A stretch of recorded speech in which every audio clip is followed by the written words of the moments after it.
It's really amazing how a small adjustment to the footprint of this house and changing the rooms internally has really opened up the house, really just changed the whole feeling of the house.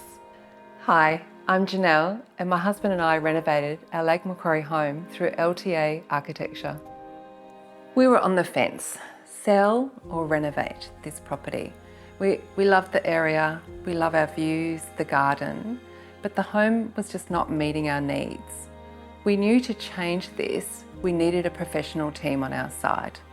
Lauren actually came to our home for that first meeting, and it felt like sitting down having a conversation with a friend.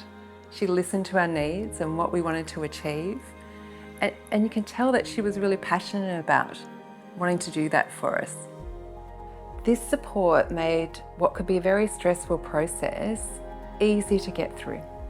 Never undertaking a major renovation before, we had some key thoughts on what we wanted to achieve, and they really embraced them and actually enhanced them and gave us more than what we actually expected. We really wanted to incorporate some curves into the project.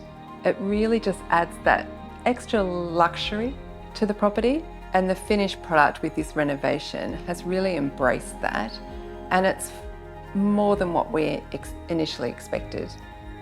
I really love spending time in my garden and to look up at this property, at the lines, the hoods over the windows, the openness of the back of the property.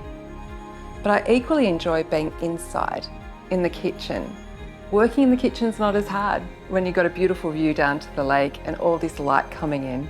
It's just some of these small but very special things that make it feel so homely.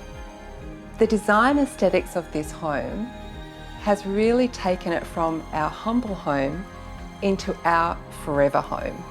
I love being in this house and having family over. I'll be in the kitchen, husband will be out on the deck making pizzas for us all. It's just a beautiful space to be in.